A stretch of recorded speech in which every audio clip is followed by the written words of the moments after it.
There is a particular kind of loneliness that only exists at 2 in the morning, when the rest of the world is breathing slowly and you are sitting cross legged on a bathroom floor with your phone light turned all the way down, reading about folic acid supplements. I had 17 browser tabs open. I know that because I counted them, twice, before I closed every single one, cleared my search history, deleted the 3 apps I downloaded 3 weeks prior, and sat there in the dark for a long moment, listening to the sound of Harry Roman sleeping in the next room. He had no idea. That was the part that kept the air from moving properly in my lungs. Not the secret itself, not the impossibility of the situation, not even the terrifying arithmetic of what I'd been quietly calculating in the margins of my own mind for weeks. Just the simple, staggering fact that the man sleeping 8 feet away from me, separated only by a wall and 4 years of a complicated, electric, exhausting relationship, had absolutely no idea.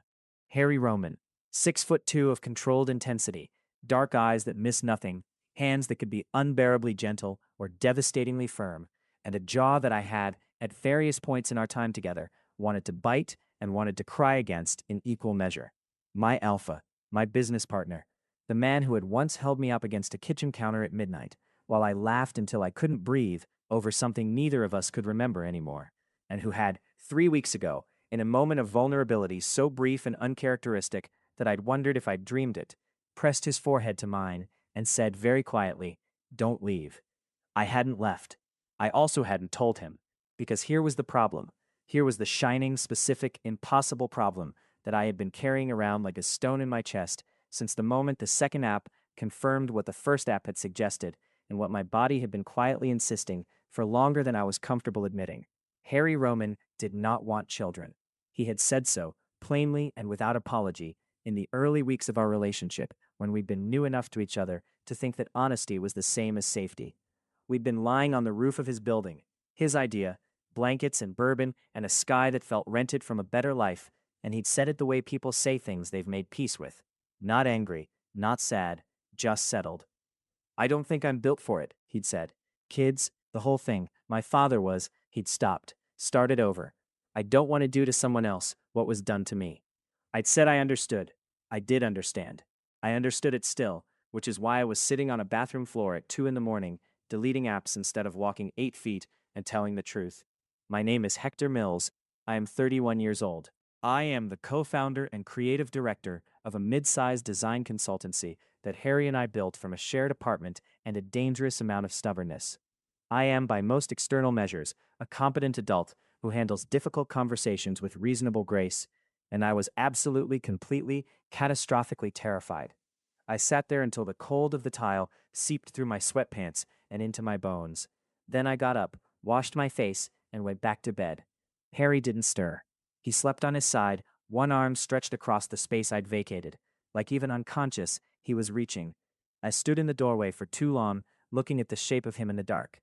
The broad curve of his shoulder, the slow rise and fall of his ribs, the way his hair fell across his forehead, in a way he'd hate if he could see it. I made a list, the way I always did when things felt too large.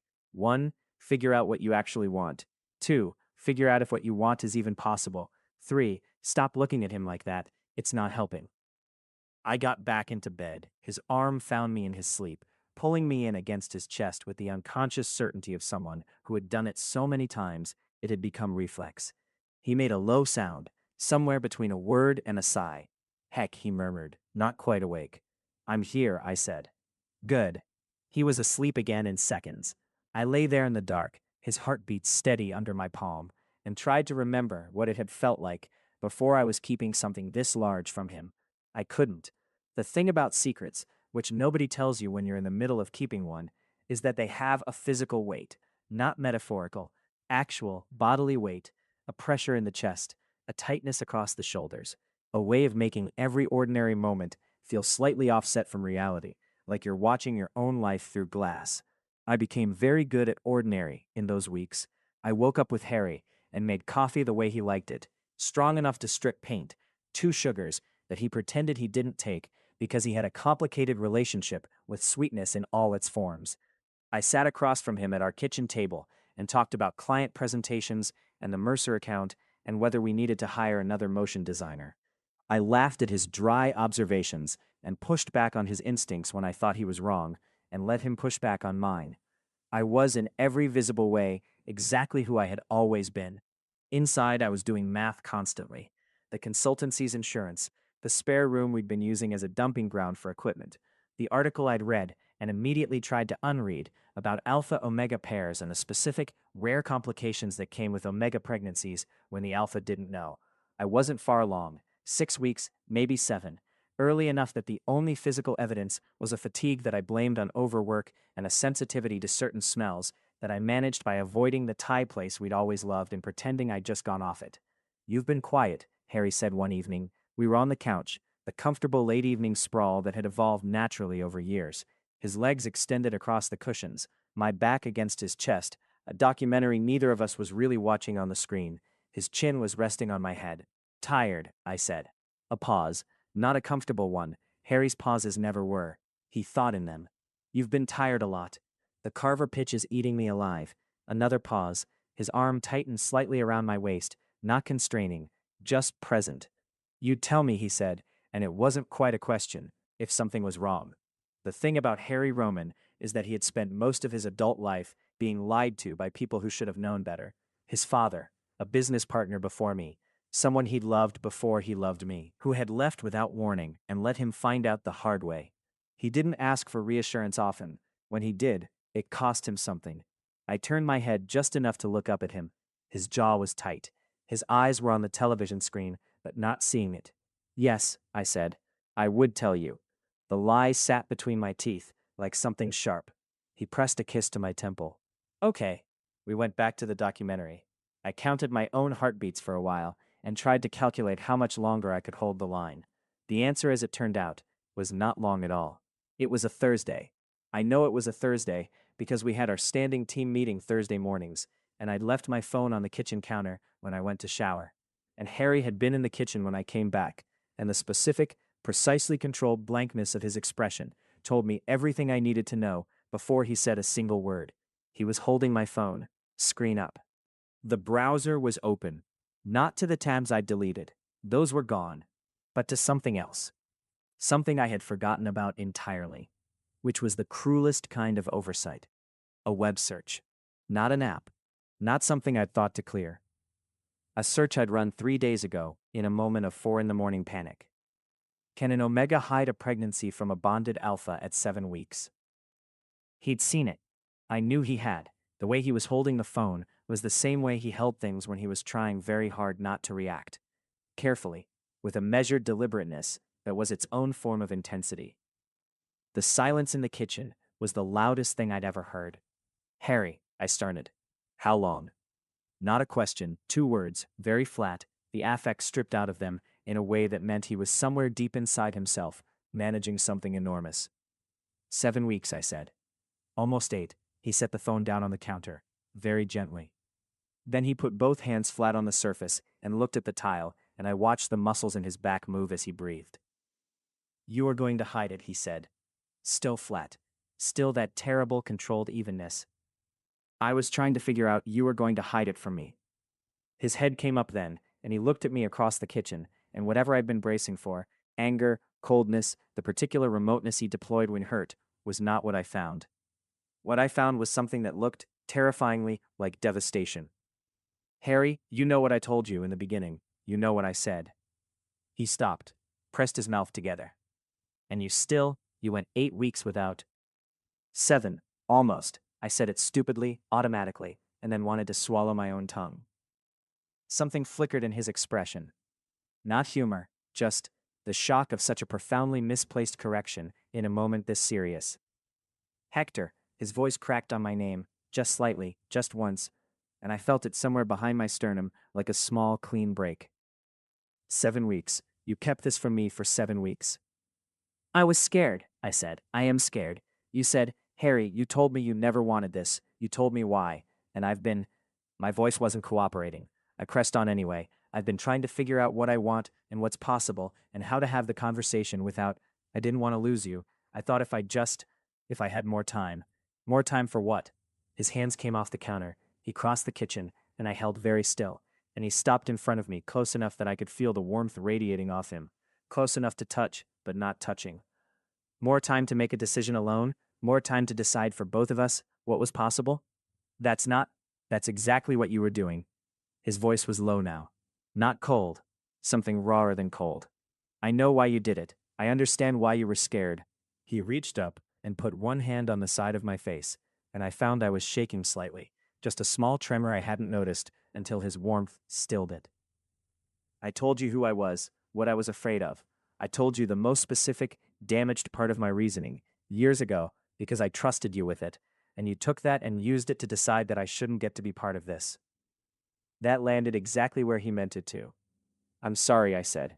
And then, because it wasn't enough and I knew it, I'm so sorry. He pressed his forehead to mine. His hand was still on my face. We stood there in the kitchen in the thin morning light, and I could feel his breath against my skin. Unsteady, which almost never happened, Harry Roman who breathed with the steadiness of someone who had learned to control his own atmosphere as a matter of survival. I don't know what I want, he said. Quiet, honest. The honesty that cost him. I told you I didn't want children. I meant it when I said it. I don't know what I mean now, but I needed, Hector, I needed the chance to find out. With you, not after. I know, I said. I know. I'm sorry. We stayed like that for a while. Not fixed, but present, which, I was learning, sometimes had to be enough. He drives. I know this because I have known him for 4 years and been with him for 3 of them, and whenever something lands on him that he needs to metabolize, he gets in his car and he drives. Not fast, not recklessly, just moving, like the motion is a way of processing that sitting still won't allow. He left that Thursday morning after the kitchen, quietly, without slamming anything, without the performance of anger that would have been easier to navigate. He just said, I need some time, and got his keys, and I stood in the kitchen, listening to the elevator and then to nothing. I sat down on the kitchen floor. Not because I was being dramatic, just because my legs made the decision before I did, and the floor seemed like a reasonable place to think. I'd been so certain, in my careful, frightened calculations, that the risk was losing him, that the pregnancy was a grenade that would detonate the thing we'd built, and leave nothing but the specific ruin of something that mattered enormously. I'd been managing that risk like a project, like a pitch, gathering information, controlling variables, delaying the conversation until I had something, some angle, some approach, some version of the truth that would cause the least damage. What I hadn't calculated was this, that the hiding itself was the wound, not the fact, the hiding. I'd spent 7 weeks treating Harry like someone who needed to be managed, like someone whose reaction had to be predicted and preempted and controlled, like he was a force to be navigated rather than a person to be trusted. And Harry Roman, who had been managed and preempted and controlled by every significant person in his life before me, who had learned to keep himself at arm's length from his own emotions, precisely because no one had ever suggested that his reaction was safe to have. Harry Roman had handed me the map of exactly where he was fragile, and I had used it to draw the boundaries of what I was willing to share. That was the thing I needed to sit with, not whether he'd come back. He would come back. I knew him well enough for that. But what I'd done, and why, and what it meant about how I'd been operating in the most important relationship of my life. I sat on the kitchen floor for a long time. Then I got up, made myself eat something, and started building the honest version of the conversation I should have had 7 weeks ago. He came back after dark. I heard his key in the lock and didn't move from the couch, where I'd been sitting for the last hour with my laptop open to a document I hadn't written a single word of. The light in the living room was low. I'd left the kitchen light on, the way he liked when he came home late, the small geography of a shared life. He stood in the doorway for a moment, looking at me. He'd been driving for hours. His hair was slightly less controlled than it had been. He'd taken his jacket off somewhere. He was in the dark Henley I'd always found disarming, for no reason I could adequately explain. The Carver pitch wasn't real, was it? He said. Not accusing, just confirming something he'd been adding up. It's real, I said. I've just been using it as an excuse for being distracted. He crossed the room and sat down on the coffee table in front of me, not beside me on the couch, facing me, close enough that our knees were almost touching, in the posture of someone who meant to actually look at the person they were talking to. Tell me what you've been thinking, he said. For 7 weeks. Tell me the whole thing. I told him about the first app, the one I downloaded on a Thursday morning 2 months ago, when something had felt off and I'd wanted to rule it out and hadn't been able to. The way I'd sat with the result for 3 days before I could even look at it without my hands shaking. The 17 browser tabs at 2 in the morning, the list I made on the bathroom floor, the specific arithmetic of what I'd been afraid of. I told him what I wanted, which I had in those 7 weeks of quiet calculation, actually managed to figure out, even if I'd told myself I hadn't. That I wanted this, terrifyingly, impractically, completely, I wanted this. And that I'd been so certain he didn't, that I hadn't been able to make myself say so. I told him about the night he'd said don't leave and pressed his forehead to mine, and how I'd understood in that moment how catastrophically I'd underestimated what we were to each other, and how I still hadn't found the courage to close the distance. When I was done, the room was quiet for a while. Harry was looking at me with an expression I didn't have a word for. Not quite soft, not quite hard. Something that was both and neither. The expression of a man who was thinking things faster than he could translate them. When you say you want this, he said carefully, you mean… Yes, I said. I mean the whole thing. I mean the complicated, terrifying, probably logistically disastrous whole thing. And I know that's not what you said you wanted. And I know your reasons, and I'm not asking you to override them. I stopped. I needed you to know the truth, all of it, what I want and what I've been afraid of and what I shouldn't have said 7 weeks ago. He was quiet for a long time. Outside, the city made its nighttime sounds, distant traffic, someone's music, the low murmur of the world going on around us. My father, Harry said finally, was never present, not really. He was physically there, for stretches, but he was elsewhere. Somewhere inside himself that none of us had access to. And I grew up thinking that was what fathers were, just people who occupied space without filling it. He paused. I told you that I didn't want to do to someone what was done to me, but I never actually told you what I was afraid of. I waited. I'm afraid, he said, slowly and precisely, like he was reading it off a page he'd never shown anyone, that I'm more like him than I know. That I'll be present the way he was present, taking up space without actually being there, and the damage of that. His jaw tightened. I've watched what it does to people. I didn't want to be the cause of it. Harry, I know it's not a certainty, he said. I know I'm not him. I'm not confused about that most of the time, but it's the thing I can't entirely reason myself out of. I know, I said, because it was true and I should have said it a long time ago. You're the most present person I know. You notice everything. You ask the right questions. You remember what matters. You have never once, in 4 years, occupied space without filling it. He looked at me. You are nothing like him, I said. I have had 4 years of evidence. That's what I know. The thing that happened in his face then was small, barely visible, a slight giving way, somewhere behind the eyes. The particular shift of a person who has been holding something very tightly for a very long time and has been offered, very carefully, the possibility of setting it down. I don't know what I want, he said again. But it sounded different this time, less like a wall and more like a door. That's okay, I said. I'm not asking for an answer tonight. I'm just asking you to be in it with me, the not knowing, the figuring it out. I looked at him. Together. The way it should have been from the beginning.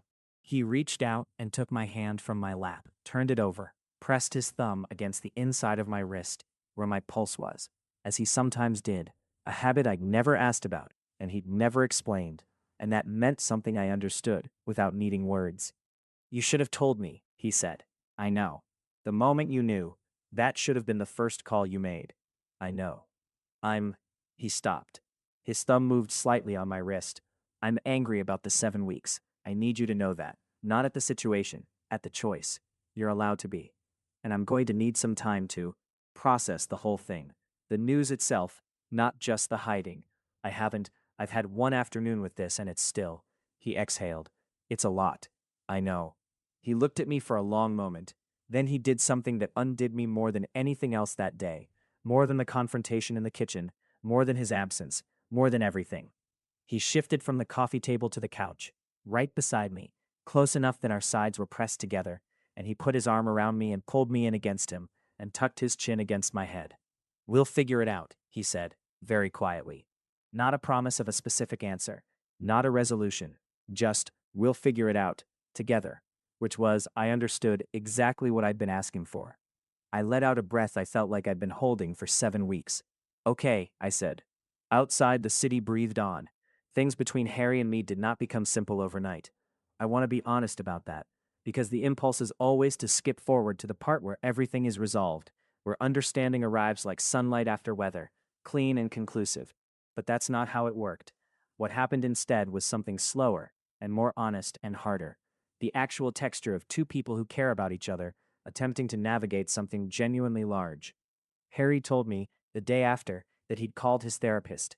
He said it in the kitchen while we were making breakfast, matter of factly without the defensiveness that once would have accompanied anything that felt like an admission of need. He was, at 34, still learning to treat his own interior life as worth attending to. I'd watched it happen over the years of our relationship, the gradual, hard-won willingness to acknowledge that what he felt mattered. She had time this week, he said, turning eggs in a pan with the focused attention he gave to anything he did with his hands. Thursday afternoon. Good, I said, and meant it entirely. He nodded once, and that was that. We started having the conversations, the ones I'd been avoiding for 7 weeks, and that he'd been, in his own way, sitting at the threshold of, since the moment he'd read that search history. Not one single enormous confrontation, but many smaller ones. Over meals, and in the car, and once in the elevator on the way back from a client meeting, standing in the stainless steel box of it while the floors ticked by. What did I need medically? What were the options? What was I actually thinking about the future? Not abstractly, not in the 2 in the morning arithmetic, but concretely, practically, in terms of real life and real logistics. He asked good questions. He always asked good questions. It was one of the things about him that had drawn me in from the very beginning, the quality of his attention, the sense that when he asked something, he actually wanted the answer, rather than waiting for the noise to stop so he could speak. And he listened. To everything. Even the parts that were clearly hard to hear, the weeks I'd spent alone with this, the specific fears that had kept me from telling him, the way I'd been treating the relationship as something too fragile to bear the truth. That one he sat with for a while. You thought I'd leave, he said one evening. We were in bed, lights off, in the dark adjacent intimacy that made things sayable that weren't sayable in daylight. I thought you might, I admitted. Or that you'd stay and, I don't know, resent it. Me, heck, I know. Have I ever, in 3 years, given you a reason to think I'd leave over something like this? I thought about it honestly. No. That's the complicated part. You've never given me the reason. I manufactured it from your history. From what you told me about wanting. I took one piece of information about who you were at a specific point in your life, and I used it to predict everything. He was quiet for a beat. That's what I do, he said, with you. I take one look, one expression, one silence that lasts a few seconds longer than usual, and I start constructing entire narratives about what you're thinking, what you're feeling, whether you're still. He stopped. Here, he said, in it. I turned over to face him in the dark. He was on his back, one arm behind his head, looking at the ceiling. Harry, it's a thing I do, he said. I know I do it. I've been working on it. It's relevant that you do it too, just in a different direction. We're both idiots, I said. He laughed, a real one, brief and low, that I felt as much as heard. Both idiots, he agreed. Separately idioting when we should have been idioting together. That's not a word. It is now. I put my hand on his chest, over his heart. He covered it with his. I'm here, I said. Still in it, completely. He turned his head to look at me. I know. I'm working on believing it consistently. A pause. The therapy is helping. Good. She said I have a pattern of preemptive detachment as a protective mechanism. He said it with the slightly careful precision of someone relaying a clinical insight that he's still metabolizing. She said it's adaptive, that it made sense given the context, but that it sometimes means I hold people at arm's length precisely when I most want them close. That tracks, I said softly. Does it drive you insane? Sometimes, I said, honestly, but I understand it, and I'd rather have the version of you that's trying to understand it than a version of you that doesn't know it's there. He pressed my hand against his chest a little more firmly. Okay, he said, good. We lay there for a while. I've been thinking, he said, about the things I said, the reasons I gave, years ago. I stand by them. I mean, the fear is real. I'm not pretending it isn't. But I've been thinking about whether the fear is information or whether it's an instruction, whether it's telling me something important about what I need to prepare for, or whether it's been operating as a verdict. I didn't say anything. I just listened. My therapist used a phrase. She said, fear is a verdict versus fear as a compass. That fear can tell you where the difficult terrain is without telling you not to cross it. He exhaled slowly. I've been treating mine like a verdict. And now? Now I'm trying to figure out what it looks like as a compass. A long pause. I don't have an answer yet, but I'm actually thinking about it, not just around it, in it. That's all I needed, I said. Is it? Yes, I said. That's exactly all I needed. He was quiet for a moment. Don't underestimate yourself, Hector. You deserve more than someone who's just thinking about it. I know, I said, but I also know you, and I know what it costs you to be inside it instead of around it. So, yes, that's what I needed. He didn't answer that with words. He pulled me in against him instead, his arm around my shoulders, and he held on in the careful, deliberate way of someone who has decided to stay present. The first real appointment, not the early one, the tentative, is this real, confirm and figure out appointment, but the first actual one, the one that made it architecturally solid in a way that all the browser tabs and deleted apps had never managed, was on a morning in early spring when the light had that particular quality of being recently returned, clean and slightly tentative, like something that hadn't quite remembered how to be warm yet. Harry drove. He hadn't asked if he could. He just picked up his keys when I appeared in the kitchen, jacket on, and said, "Ready?" And I looked at him for a moment and said yes. He drove with one hand on the wheel and one arm extended across the console between us, his hand open on the seat. I put mine in it after about 3 blocks. He closed his fingers around mine without looking away from the road. The clinic was calm. A handful of other people in the waiting room, a woman reading a novel on her phone, a couple murmuring to each other over a shared tablet. Harry sat beside me, with his ankle crossed over his knee, and his posture set to the mode I'd learned to read as managing input, which was what he did when he was absorbing something and didn't want it visible. His thumb moved in a small, rhythmic stroke against my knuckles. We didn't talk much. We didn't need to. When my name was called, he stood without hesitation, and I watched the doctor, who'd worked with enough alpha omega pairs to have the particular practiced ease of someone who had learned not to perform expectations, clock him and relax slightly. Harry had that effect. Not warmth exactly, not in the conventional sense, more like a solidity that made spaces feel structurally sound. He was quiet through most of the appointment. Not absent, I could feel him in the room, in the way I always could, the specific atmospheric pressure of Harry Roman's attention. He listened to everything the doctor said with the focus he brought to important briefings, asked 2 questions, both precise, both the right ones. After the second question, the doctor said with a slight smile, "You've been doing your reading." Harry said, it seemed like the relevant thing to do, without any particular inflection, and I had to look away because the alternative was becoming visibly emotional in a clinical setting, which felt undignified. On the way home, he didn't say anything for a while. When we stopped at a light 3 blocks from our building, he picked up my hand from the console again and looked at it for a moment, like he was reading something in the architecture of it. Heart rate, he said. I looked at him. He was watching the light. The first thing, he said. In there, when she. He stopped, restarted. The sound, I wasn't expecting. Another stop. Harry Roman, who was never short of words when he wanted them, running out of them. I didn't anticipate how concrete it would be. The light changed. He drove. It was real before, he said, pulling into the parking structure. I know it was real. I know, but the sound was. He parked. He turned the engine off. He sat there for a moment with both hands on the wheel, looking at the concrete wall in front of us. I was afraid, he said, very quietly, that I would sit in that room and feel nothing, or feel the wrong things, or feel a door closing instead of opening. He turned to look at me. That's what I've been afraid of, underneath everything else, that I'd find out I was actually incapable of it. Harry. But that's not what happened. He searched for the word. What did happen? He looked at me for a long moment, and the expression on his face was something I had never seen there before. Not in all the intimate architecture of everything we'd been to each other.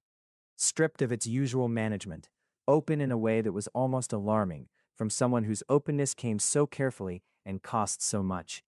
I wanted to be the person in that room, he said. With you. I wanted it. I wasn't performing wanting it. I wasn't being what I thought I should be. I actually wanted to be there. You were, I said. I know. That's the thing. I actually was. He put a hand on my face, the same gesture from the kitchen, weeks ago, his palm against my jaw. I don't have all the answers yet.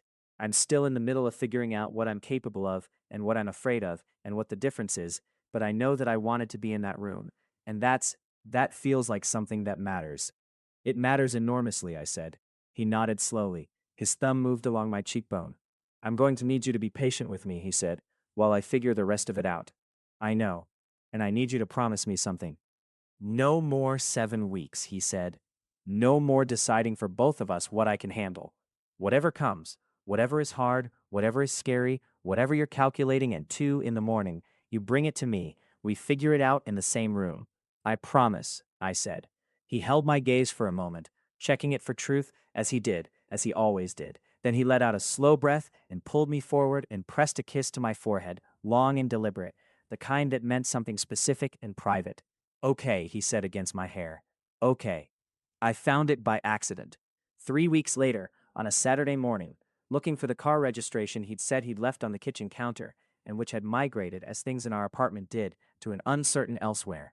I checked the counter, checked the stack of mail, checked the little dish by the door that collected everything neither of us dealt with immediately. What I found, folded between a utility bill and a hardware store receipt, was a piece of paper that was clearly not the registration. Harry's handwriting, small and precise, forward-leaning in the way of someone who learned to write quickly and never unlearned it. A list, as it happened.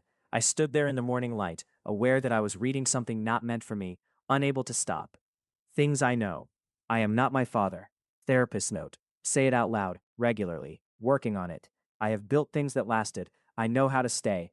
I am good at paying attention. That has to count for something. I know how to be present. I choose to be absent sometimes, for self-protection. That's a choice. Choices can change. Hector doesn't need me to be perfect. Evidence 3 years. He knows exactly what I am, and he's still here. Things I'm afraid of. That the capacity for this isn't in me. That I'll do the thing my father did. Occupy the space without filling it. That I'll get it wrong in a way that can't be fixed. Things I'm working on believing. Fear as a compass, not a verdict. That wanting to be there is not the same as being good at it, but it might be where good at it starts. That the person I am with Hector is not a performance, it's me, the actual me, and that the actual me, the version that is present and paying attention and choosing to stay, might be enough. I folded the paper back exactly as I'd found it, put it back between the utility bill and the hardware store receipt. I stood in the kitchen for a moment, with my hand flat on the counter. Then I went back to the bedroom, where Harry was still asleep, one arm stretched across my vacated side of the bed, with the unconscious reaching that I'd been watching for 3 years and had never once taken for granted. The morning light came through the gap in the curtains in a long diagonal stripe across the foot of the bed. Harry Roman, who wrote lists on pieces of paper and hid them between bills and receipts, who went to therapy and relayed the insights carefully in the dark, as though testing whether they could bear weight, who held my hand in waiting rooms and asked the right questions and drove for hours when he needed to think and always, always came back, who was terrified of becoming the thing he'd grown up with, and who was, in the working of that terror, becoming something entirely different. I went back to bed. I didn't wake him. I just settled in next to him, and his arm found me the way it always did, and he made that low sound, the word adjacent one, and I lay there in the morning light and let it be exactly what it was. Enough. More than enough. The actual thing. It was an evening in spring, the real spring this time, the one that had made up its mind. The kind of evening that comes through the windows as something warm and slightly gold. We'd had dinner and cleaned up and ended up on the couch in the familiar tangle of our combined gravitational fields. Not quite watching something on the television. The comfortable half attention of people who have learned to exist in the same space without requiring anything specific from each other. Harry was reading, actual reading, a book, which he did on weekend evenings when the week released him, his feet up and his head against my shoulder and the book propped on his chest. I was sketching vaguely in a notebook, the not quite work kind of sketching I did to keep my hands busy when my mind was elsewhere. He spoke without looking up from his page. I've been thinking about the room. I finished the line I was drawing. The spare room? The dumping ground. Yes. A pause. He turned a page. I think we should empty it. We've been saying that for 2 years. We should actually do it this time. Another page. I looked at some things online. There are apparently an unreasonable number of options for the furniture situation. The number of choices involved is frankly aggressive. Something warm moved through my chest. Harry. The window in there gets good morning light. He turned another page, still not looking at me, with the deliberate nonchalance of someone making a very significant move and trying not to telegraph the weight of it. I noticed that when I was in there moving some of the equipment boxes last week. You moved equipment boxes? Made a start. There's a lot of it. A pause. We probably need a storage unit for the overflow. It's logistically involved. I put my notebook down. Harry. Look at me. He turned his head, his chin still on my shoulder, and looked at me sideways, in the way that made him look younger than he was, less controlled, more himself. Are you, I said, telling me you want to build the room? He held my gaze for a moment. I'm telling you, he said carefully, that I've done a significant amount of research in the last several weeks about what I'm capable of, about what I'm afraid of, and whether the fear is instruction or information, about what I actually want versus what I've told myself I want because I was afraid of the alternative. He paused. And I'm telling you that the window in the spare room gets good morning light. I don't have a perfect answer, he said. I'm not there yet. I'm probably not going to be there, perfectly, cleanly, for a while. But I know that I want to empty that room. He held my gaze, steady and deliberate and open in the way that cost him and that he offered anyway. I know that I want to be the person in that room, in the future, the way I wanted to be the person in the clinic. Actually, not performing it. I put my hand on his face. He let me. I know that every piece of evidence I have, he said, a little quieter, suggests that I am not the thing I'm afraid of being. I'm working on believing the evidence. A pause. I'm getting better at it. You are, I said, and I know. He stopped. His jaw shifted slightly under my palm. I know that whatever I'm afraid of, the thing I'm more afraid of, is not being there. For you. For. He stopped again. Say it, I said, softly. He looked at me. Something settled in his face, the specific settling of a decision made and landed on, the kind that doesn't waver. For our kid, he said. The room was very quiet. There it is, I said, very softly. There it is, he agreed. I kissed him. He kissed me back, with both hands on my face, and the book sliding off his chest entirely unnoticed. And outside the spring evening continued being warm and gold through the window, and in the apartment everything was exactly as it had always been, and completely different all at once. It took most of the day. There was, as Harry had noted, a great deal of equipment, and it required 2 trips to the storage unit he'd already rented. He'd done that, quietly, the week before, handled the logistics without ceremony, just noted it over coffee one morning, as though he were reporting on a client's filing status. By evening the room was empty, just walls and floor, and the window that got good morning light. We stood in the doorway together, looking at it. It needs paint, Harry said. Yes. And furniture. The options are, as I mentioned, aggressive. We'll figure it out. He glanced at me. Together. Together, I said. He put his arm around my shoulders, and we stood there in the empty room in the early evening light, and I thought about lists, about the ones I'd made on bathroom floors, and the ones I'd found folded between utility bills, and the invisible ones we'd both been keeping all our lives, all the things we were afraid of and working on, and slowly, imperfectly, trying to let be information instead of verdict. I thought about 7 weeks of silence and what it had cost, and about the kitchen and the phone and the way he'd said my name when he was trying to hold very still around something that hurt. I thought about him in the clinic, his hand over mine on the console, the sound he hadn't anticipated, the door opening instead of closing. I thought about fear as a compass, not a verdict, written in his small forward-leaning handwriting on a piece of paper he hadn't known I'd read. Hey, he said. Hey, whatever you're computing in there. He pressed a brief kiss to my temple. You can say it. I stopped. I was making a list. Of course you were, the dry warmth in his voice. What's on it? I thought about it. Things I know, I said. He waited. I know you're going to be extraordinary at this, I said. Not because you're not afraid of it, because you are, and you're doing it anyway. That's the only version of extraordinary that actually holds. He was quiet for a moment. Anything else? I know I should have told you sooner, I said, and I know why I didn't, and I know what that cost, and I know that I'm not going to do it again. The deciding alone, the managing in advance, the treating you like someone to be navigated. I'm done with that. Noted, he said. And I know that this room is going to have paint on it by next month, I said, because you've already researched paint. A beat. I haven't. Harry. A pause. There's a premium low VOC line that's specifically formulated for. It's responsible research, Hector, given the circumstances. I love you, I said. He went still for just a moment, the way he sometimes did with the direct, unframed version of it. Then he turned and looked at me, and his face was doing the thing it did, rarely and quietly, and only when something had reached him all the way in. He said, I'm going to be terrified and probably occasionally impossible, and I'm going to need you to hold the line when my instincts tell me to step back. He held my gaze. But I'm here. I'm in it. I know, I said, and I'm not going anywhere. I know that too. He pulled me in against his side, turned back to look at the empty room, and we stood there together in the threshold of something new. Not finished, not uncomplicated, not arrived, but real and deliberate, and held between us like something we'd built with our hands. Outside, the evening was ending.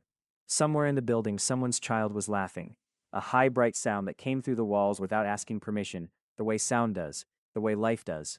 Harry's arm tightened slightly around my shoulders. Good light, he said, looking at the window. The best, I said.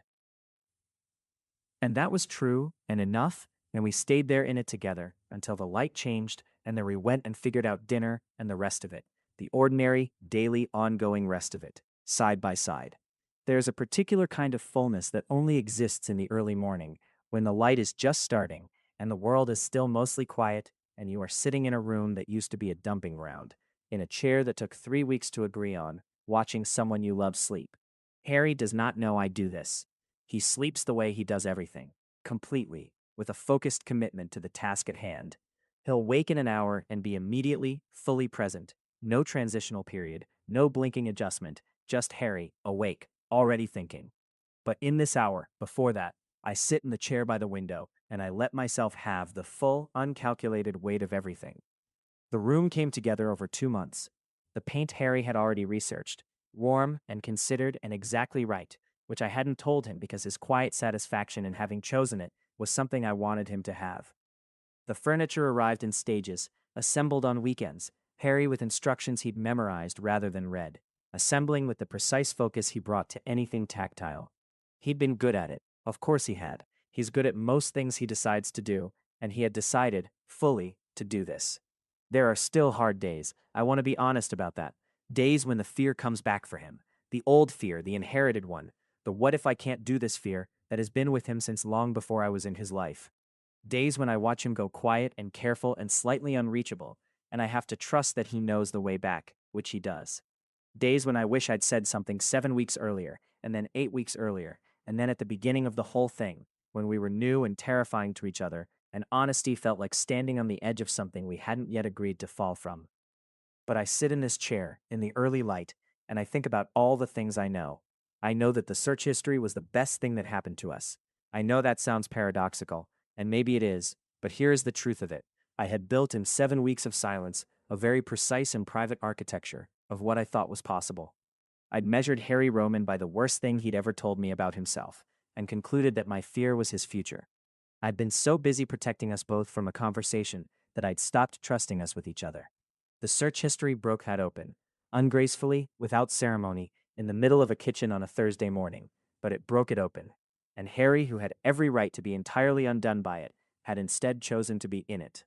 To drive for hours and come back and say, "Tell me the whole thing." To go to therapy and build a list and hide it between utility bills and mean it.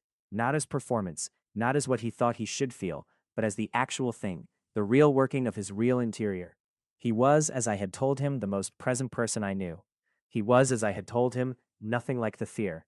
I sit in this chair, and I look at him, and the light comes through the window the way he said it would.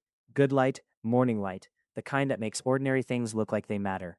And I make a new list, the way I do, but this one isn't made at 2 in the morning on a bathroom floor. Things I know, that the truth, even when it's terrifying, is less expensive than the alternative. That Harry Roman writes lists on folded paper and hides them in the kitchen and means every word. That fear is a compass and not a verdict is something you have to learn and relearn and keep choosing, and that he is choosing it. That I should have trusted him earlier, that I won't make that mistake again.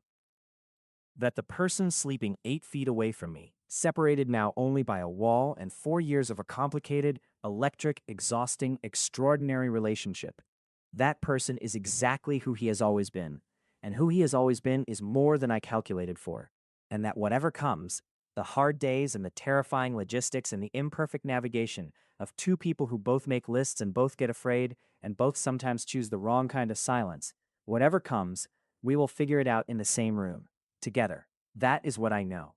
The light shifts. Somewhere in the building, a day is starting. Harry will be awake in a few minutes, fully and immediately, and he'll find me in the chair and give me the look he gives when he's catching me doing something I didn't think he'd notice, which is a look that contains, if you know how to read it, something that functions in him the way warmth functions in everyone else. I'll say, "I was just sitting." He'll say, "Thinking or computing," and I'll say, "A bit of both." and he'll come and sit on the arm of the chair and put his arm around me, and we'll look out the window together at the morning light, which is, as he noted once and I have never forgotten, exactly the right kind. Good light. The best. If you made it to the end, you're my kind of person. Leave a subscribe. Comment down your favorite part of the story. And if you want early access to videos, exclusive content, or just want to support the channel, hit that join button right below the video. Even one member genuinely means the world to me.